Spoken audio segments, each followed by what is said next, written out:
in Azam City. You're watching One TV News Channel. One TV News Channel. Serving you with information, news, sports, and public affairs. One TV News Channel. One TV News Channel. Serving you with love. Ang telebisyong pangmasa. One TV News Channel. One TV News Channel.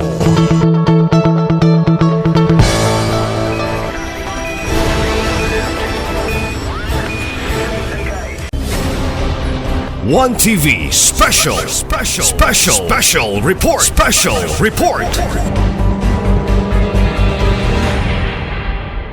Gusto lang yung masayod sir sa kuhan at itong ibatuan ko na doon na mag-motor na rescue sa ato ang area sa Pangilbe, especially sa Usami, sa Tanggo, sa Lanao. Gusto lang po ako ng information ikan sa inyong opisina. Ang sakit niya tabuhan. Actually, ang fiskil na hitabo sa ato sa Tanggob City ra nya dili may maka-report about sa Lanao. Okay. Tanggob City ra din nahitabo to siya 9 Saturday. Dayon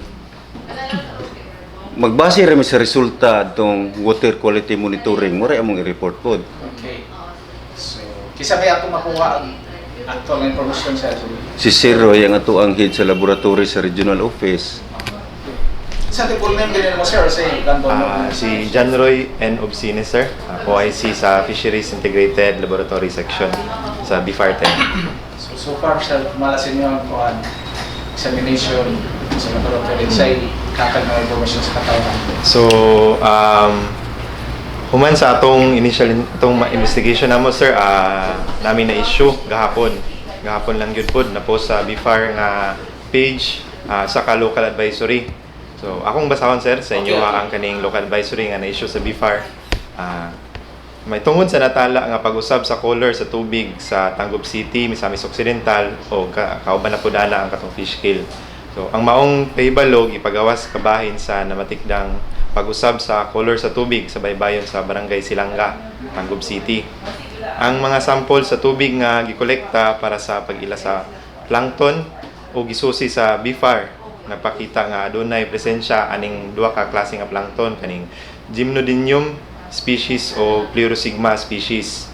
So kani sila nakita ni sila nga medyo daghan gyud sila atong panahon na. So isip usa ka pag-amping sa lakang ug samtang nagapaabot sa resulta gikan sa BFAR Central kay magpadala man mi og sample dito sa mga shellfish para i-check nato kung kato nga plankton toxic ba to para sa tao kay naamang goy mga plankton nga delikado para sa tao pero napoy delikado sa tao pero delikado siya para sa kinaiyahan o para sa itong mga isda po. So maghulat mi ato para kung nanay result para sa paralytic shellfish toxin analysis. Ginasugyot sa publiko nga likayan ang pagkaon sa patay nga isda o shellfish gikan sa apektadong lugar. Luwas gihapon mukaon sa isda, squid, alimango o ulang basta presko, limpyo, tangtangon ang tanan nga lamang loob ug lutoon pag-ayo. Gihangyo usab ang publiko nga likayan ang paglangoy o bisan unsang kalihukan sa baybayon samtang padayon pa ang kanang matikdan nga pag-usab sa kolor sa tubig o kanang napay mga fish kill anang napita. So ang LGU uban pang kauban nga ahensya magpadayon sa o ang BFAR magpadayon sa pagbantay o pagsusi sa kahimtang sa tubig aron maprotektahan ang panglawas sa publiko nga mga matang sa isda o panginabuhi sa lokal nga komunidad. So mao na ang kuan sa ato sa local advisory sir. Na among napagawas pod. Naapod ka na siya sa page sa BFAR. Pwede mo pasabot sir katong resulta? Kung pasabot ato gyud. So kanay sir, ang panghitabo ana sir, kani manggong namatikdan nga fish kill. So before ana naadoy during some investigation ay mga namatikdan nga pag-usab sa color sa tubig. So kanang pag-color sa tubig usa ka na posibilidad nga naay algal bloom or kanang mga algae, kung gitawag nato algae kanang mga microscopic organisms na sila, di nato makita sa tong mata, makita nato pinaagi sa microscope. So kana ang mga microalgae or kanang mga algae nga atong makita diha klase-klase ka na siya, dili lang na isa ka species. So lain-laing species na siya. So naay mga species nga makadaot siya sa tao. Pinaagi sa pagkaon ana sa mga shellfish. So ang mga shellfish nato, mga filter feeders man sab na sila. So kanang sa ilahang pamaagi silang pagkaon as filter feeder, pagka-filter feeder nila, suyupon nila ang tubig, maapil katong mga algae nga makuha nila. So katong algae nga naay toxin, masulod sa shellfish, kunya kung katong nga shellfish makaon sa tao, madawat ang tao. So mao tong among i-check kung katong nga algae species nabatoy toxin unsa to siya klase nga species. So kato nakita namo kaning Gymnodinium sp or Pleurosigma sp. Ang kaning Gymnodinium sp dili tanan toxic, pero naay mga certain species nga toxic. So mao tong magkolekta mi og sample sa species ay sa shellfish para mao among ipatest kung nabay toxin. Pero kaning Pleurosigma nga species safe ra kani siya para sa shellfish, pero kung mao lagi to, kung masubraan kadaghan, kung magbaga gyud kaayo siya sa dagat, makaapekto gyud siya sa ato ang mga kinaiyahan labaw na sa mga isda. So mao ang mag-cause og fish kill. So pinaagi sa pag-cause ana sa fish kill, kani nga mga algae kung daghan kina sila, butang nato tungod sa kainit. Kay kaning mga algae ilang karakteristik ana urag gyapon tanom, manginahanglan na sila og mga nutrients og ang kainit sa adlaw. So kaning mga nutrients, for example kaning nutrients nga nitrogen, phosphorus, kana daghan na siya presensya na sa dagat, kay unya maayo ang kainit, maayo ang temperature para sa iya, so managhan gid sila. So pagdaghan na nila, pag-abot na nag mga gabi or kadlawon, mga matay ra pud na sila. Magkuan ang nya kanang process ana silang pagkamatay, ma-decompose man na sila. Pagka-decompose ana sila, katong mga bakterya sa dagat nga mag-decompose sa ilaha, magamit na sila og dissolved oxygen or oxygen sa dagat.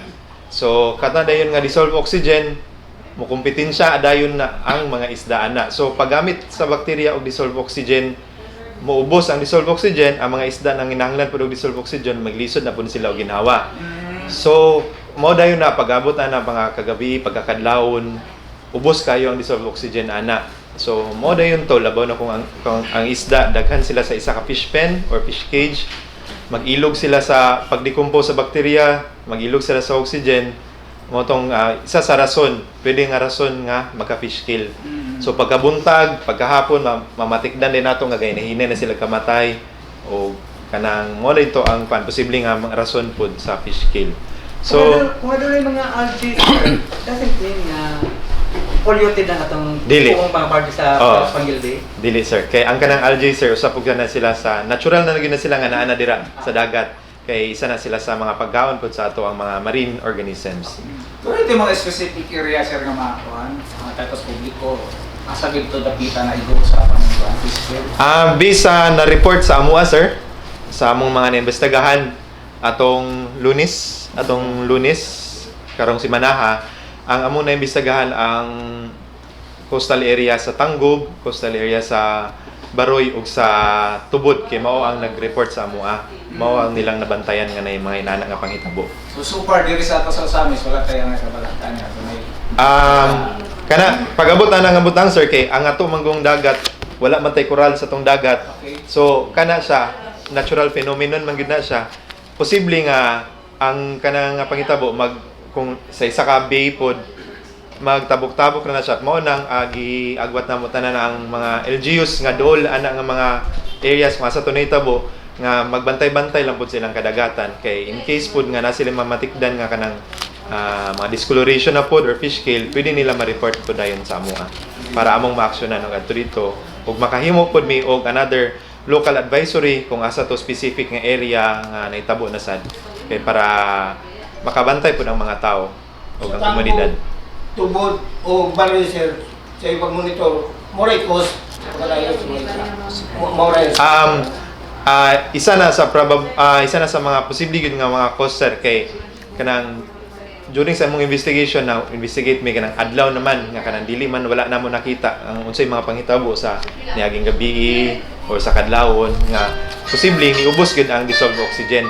Unya katong mga pipila ka adlaw nga wala na report sa amua, wala na tuan, nga nabantayan nga pag-discoloration sa tubig, mao na pud tong nagsugod.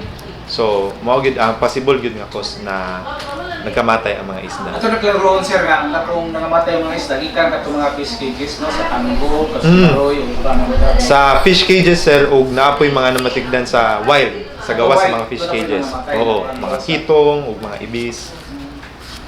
So sa pagkakaroon, ang para sa naglantaw na to karon sa kwan kay doon na mo post na nag-comment sa social media nga malakas na dito tawag isda sa ita komunto niyo namin. Oo. So mo to no kato kung giingon ganina pod katong sa ato ang local advisory. Makita nato sa BFAR Northern Mindanao nga Facebook.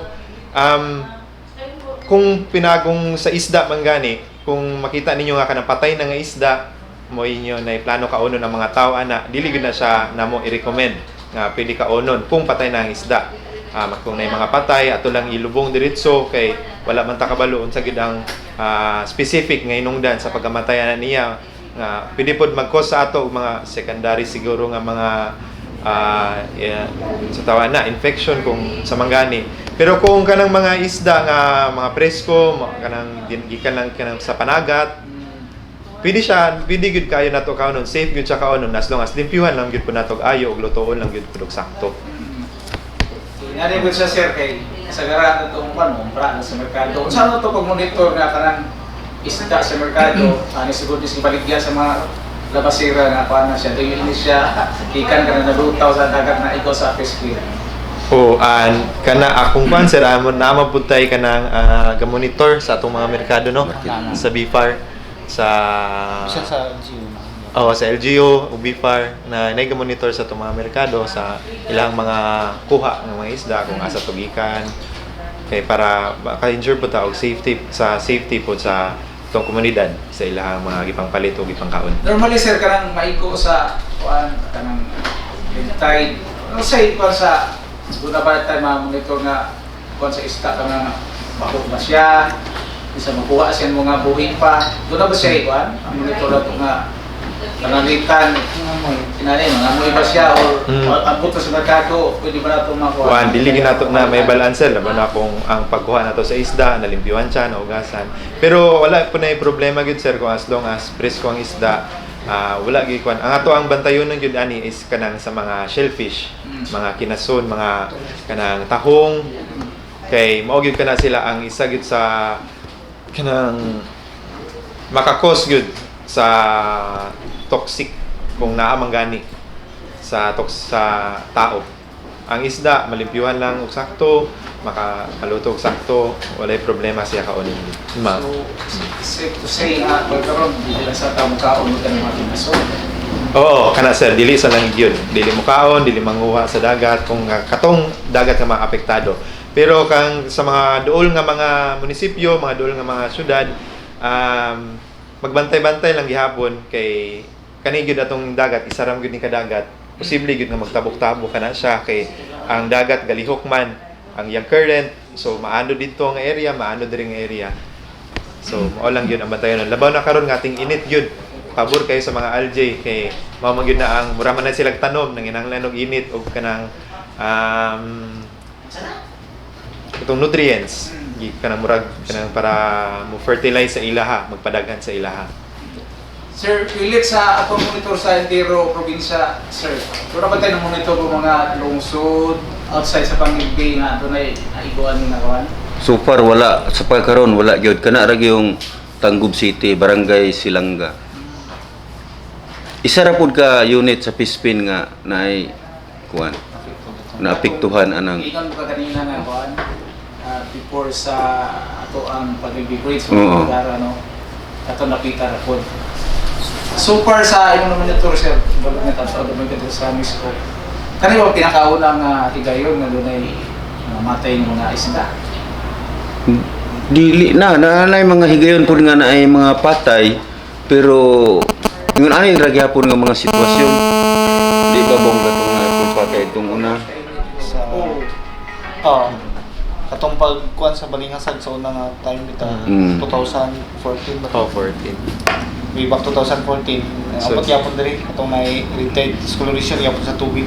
O payon sa Balyangaw tong Meron Kailangan monitor ang sa tuiga ito tama ko. Kabiyahan sa kuta. Ito na alas. 21, sir. Umagas ko po. 2019, 2018. Kailangan nato sir. Kato sa Usamis. Pasaw sa amin sir. Walang dagat. Kato, kuhan gyapon to, kanang itong gidudahan nga dugo. Plankton gihapon to siya. Kay kani magong plankton, sir, murag gyapon tanong nga lain-lain color. Depende na sa chloroplast nila kung sa ilang color ana nga algae. So magdepende kung daghan kina sila, maklaro gid ang color nila. Nay mga plankton nga brown, nay plankton nga pula, plankton nga green. So kanang mga brownish red, mao na mga klase-klase nila nga color no nga kung gagmay kina sila tanaw nimo sa microscope makita nimo kung sa dagat lang nga daghan jud kay sila baga, maklaro gid ang mautro gid ang color sa dagat. Ito mo dyan, wala ka result sa central. Oo, okay. Pila ka adlaw ko na po kay pala. Magpadala pa mi sir karong si Manaha among ipadala ang katong shellfish nga sample. Among mas kuan nga mga isa ka semana siguro atong makita sa ang kuan. Dayon padayon pagyapon ang pag-monitor ana sa kadagatan. Kay dili man pud namo di pud mi diretso makalift kani siya nga advisory murag iban gyud namo nga dili sa magkuha sa mga shellfish. So sa mga pila ka semana siguro observe nato nga wala na gyud, wala na nibalik tong discoloration sa tubig. Mag-issue na pud mi og advisory nga lifted na to nga ban. So pwede na gyud pwede na pud manginhas, pwede na manguha og shellfish. Pero sa isda wala gyud problema sir as long as malimpyuhan gyud ayo o kanang presko. Salam. Kung sa advice mo sa diri mga nalagyaw mga biway na mga pila na. Kay kato kung ila ko gilubong diretso siguro dili makita sa tao o sa sila sa lugar dito aron mapayman gyud ba. Kung dili ka matrigger to sa tao nga ng brutaw o mga isda, kagisa dito sa saka. Ako nakita ko muna. Oo. Sa yung advice na mga nalagyan bitaw nga dili posible to ila pag panik ba. Gilabay ra nila sa gawas. Okay. So kanang inana pag naaga ni ma-observe nga kanang nagkamatay ng sugod, mas maayo gyud atog yung pangwaon gyud sa dagat. Unya ilubong sa saktong nga lugar, layo sa kanang mga other bodies of water, layo sa mga tawo na kanang sakto pud kalawmon nga paglubong kay aron kato siya mag-decompose or pud siya dito. Kay kung ato magud nang pasagdan ra, ilabay lang sa dagat, ilabay sa daplin, makakos magud na siya og kanang dili pud maayo sa ato ang kinayahan sa maapektuhan pud ang mga komunidad kay ang baho niya o malata dira so langawon mas maayo gyud i-dispose sa maayo nga pamaagi, ilubong sa mga pamaagi or kung sabay kanang sakto nga pag-dispose nga ilahang mauna-unaan sa para dili maapektuhan ang komunidad, dili magpanik pud. So para sa pamultos ang tama na dulay mga tapat ng mga fish Oo, sir. niya 15. Pwede ba po nga i-harvest na lang to sa kung wala pa naapektuhin yung mga Kung wala pa man naapektuhan gani sir, then makita nila nga okay ra man gani, pwede din sila magpadayon. Pero kung makabantay na sila nga medyo mailan maguna nila ang isda nila nga medyo kahingalo na kana then makakabantay sila na utro ang color na pud sa tubig kana dayon basin na mga posibilidad nga mag-algal bloom na sad pwede pud sila mag emergency harvest sa ilahang mga fish cage o fish pen. advice na ko siya no? Kaya to, isin, final words na lang. isin mo sa tanan sir. Ay, kuan. So, final message lang. Kato, ayun lang ginato ang ato ang kadagatan pod, ang pinga nato kay mao man pud na ang ato ang isa sa source nato sa ato panginabuhi ug sa pagkaon sa mga sa atong komunidad. So, magbantay-bantay lang pud ta kung may mga inani nga incident pod ug nya i-report lang sa LGU ug sa mga mayo sa asa nga ahensya dapat nato ma-report apil sa BIFAR. So, Sir, Kinahanglan gyud nga dili lang ang local government units ang magbantay ana nga mga panghitabo kundi labi na gyud katong mga coastal communities katong mga lumulupyo sa coastal areas nga magbantay-bantay gid sila nga mo anhaon niya na sa ilang lugar na red tide mo report dayon sila sa LGU aron ang LGU pod mo report po sa BIFAR for monitoring. so far, sa ikasulti mo sa mga service noon, ang may bata mo balaka Dili ta angay mabalaka ani kay super ang Tangub City pa man ang naa. Kibali ani karon kanang barangay specific yun sa barangay Silangga. Then isa ra na sa kapispin ang nahitabuan. So ang importante lang nga dili ta mo kaon og patay na nga isda. Presko gyud then limpyuhan, ayuhon pud pagluto. Thank you, sir. Okay. Salamat kayo, sir. Ito nga lang ganyan.